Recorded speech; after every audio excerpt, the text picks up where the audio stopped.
They didn't just die. They were erased. 115 men, women, and children, gone. For 4 centuries, the disappearance of the Roanoke colony has been the ultimate American ghost story. No bodies, no graves, just a single word carved into a wooden post, Croatoan. Historians called it a tragedy. Archaeologists called it a cold case. But over the past decade, the silence has finally been broken. New forensic technology and persistent excavation have unearthed evidence so specific and so jarring that it rewrites the entire timeline of early America. The colonists didn't vanish into thin air. They went somewhere specific. And what researchers have found there is far more haunting than an empty fort. August 1590. Governor John White returns to Roanoke Island after 3 years stranded in England. The Anglo-Spanish War had choked England's supply lines. Every ship was conscripted for combat, and no vessel could be spared for a struggling colony across the Atlantic. White expects a reunion. He expects to hold his granddaughter, Virginia Dare, the first English child born in the New World. Instead, he steps into a void. The fort is standing. The palisades are upright. There is no smell of smoke, no signs of a massacre, no charred ruins. Just absence. The houses haven't been burned. They've been dismantled. Carefully. Deliberately.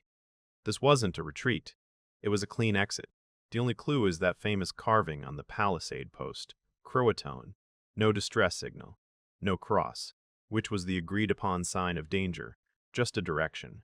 White tries to follow, but a violent Atlantic storm snaps his anchor cable and nearly sinks his ship. He is forced to retreat to England, leaving his family behind forever. He died never knowing their fate. But he left us a breadcrumb, a clue so small it took 400 years to find. The breakthrough didn't start in the dirt. It started in the British Museum. In 2012, researchers examined a watercolor map painted by John White himself. For centuries, it looked like a standard navigational chart.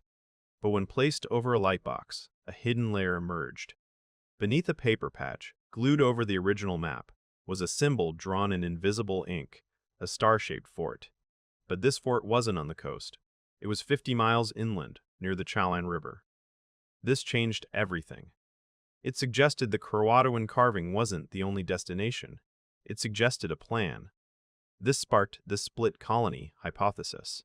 As supplies dwindled and tensions rose, the 115 settlers realized they couldn't survive as one group. They had to fracture.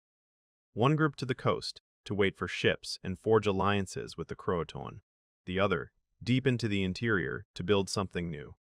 Enter the First Colony Foundation. Following the map's hidden fort, they began digging in a remote area of Bertie County, dubbed Site X. Here, the soil began to confess. They found border-ware, pottery utilitarian, everyday items used for cooking and storage, Surrey, Hampshire ceramics, a food hook, pieces of a gun lock, English objects buried in native soil. But it was what they didn't find that mattered most. Clay pipes. By the time Jamestown was founded in 1607, smoking tobacco was ubiquitous. Every English site from that era onward is littered with broken pipe stems. They're the cigarette butts of the colonial age.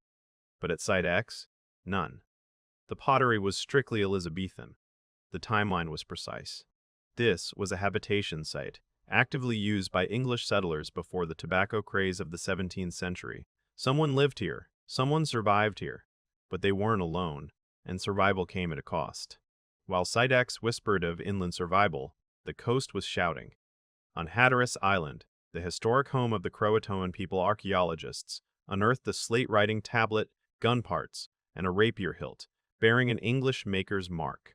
Local oral history, passed down by the Lumbee and other tribes, has always claimed the settlers were adopted into the tribe.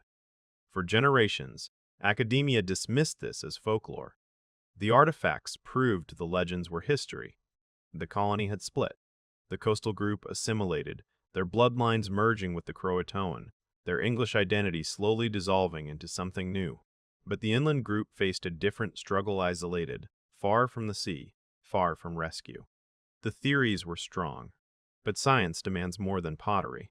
For years, researchers have been searching for definitive human remains, a body that could prove through DNA that the colonists survived past 1587. Recent excavations near the Chowan River have yielded burial sites that researchers believe may finally provide that proof. While formal results are still being analyzed and peer-reviewed, preliminary findings have electrified the archaeological community. The graves follow Christian burial traditions, bodies laid supine, heads to the west, feet to the east, waiting to rise and face the morning sun. Isotopic analysis of bone fragments suggests diets that shifted over time from European provisions to local corn and game. The chemistry of survival, written in calcium and carbon. If DNA confirmation follows the pattern of other evidence, it would mean these weren't people who died in the first desperate weeks after White's departure.